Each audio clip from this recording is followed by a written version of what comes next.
My name is Emily Nguyen, and will be discussing about my final paper and what is on it. So page 1 consists of my title page. It basically has the course's name and number, the professor who teaches the course, my name obviously, and the date that I managed to finish the paper. Page 2 is just a acknowledgement of my own work and that the paper is actually mine, and it's basically signed by me electronically, I guess. And yeah, I acknowledge that this paper that I'm submitting is my own work.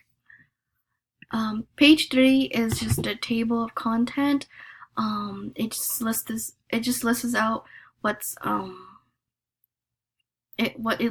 what's on my paper and what page, when you flip to it, is like what's gonna be on that paper, and that page and stuff like that. So basically, like this PowerPoint, it tells you like what's gonna be on this page, and basically the title is literally what's listed on the table of content, if that makes sense. Page 4, it basically is the question or statement on what I'm supposed to write, which is identify the various types of investigative technology. I mentioned in that page about Alphonse Bertillon, and how he created the Bertillon system and stuff like that.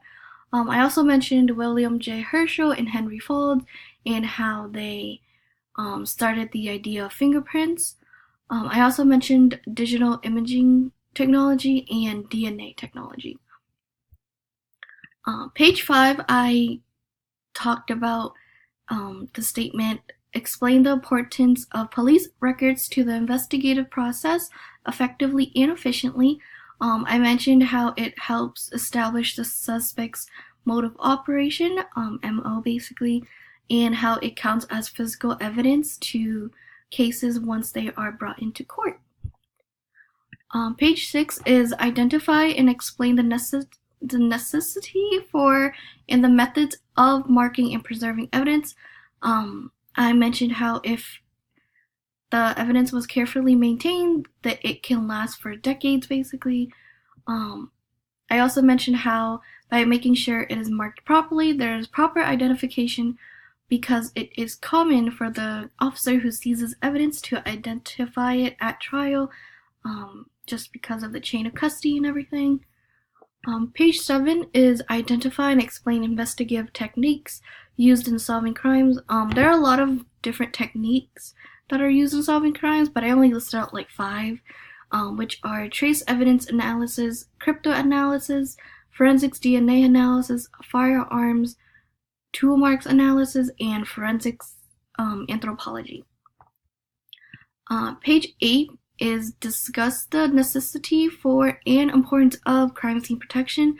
I mentioned how it is necessary to protect the crime scene because the crime scene will be damaged and it will not be in its original state, so it won't really count as a crime scene if it's damaged. And I also mentioned how it is vital to protect the crime scene because the investigator must establish and maintain a chain of custody with the crime scene, which is how I mentioned in page 7 as well. Page 9 is describe the steps of a preliminary investigation. I mentioned the 5 steps to preliminary investigation, which are securing the crime scene, consider the possible arrest of a suspect, locate and question witnesses and victims, document the crime scene, and preparing the crime scene report. Page 10 is identify and explain general criminal and laboratory techniques. I mentioned basically 5, which are DNA, blood basically, trace evidence, handwriting analysis, and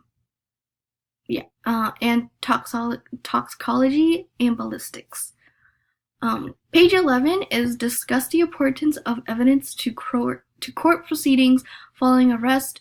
The evidence is relevant I mentioned how like the evidence is relevant to court proceedings when arresting, because like without the evidence there's no reason as to why the person should be stopped, like why they're going to court anyways.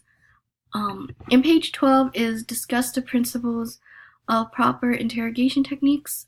Five different interrogation techniques that I mentioned that investigators have developed over the years are consistent style, sympathetic style, indifferent style, face-saving style, and egotistical style. And that basically was what was mentioned in my final paper, and it was basically 12 pages. So yeah, thank you.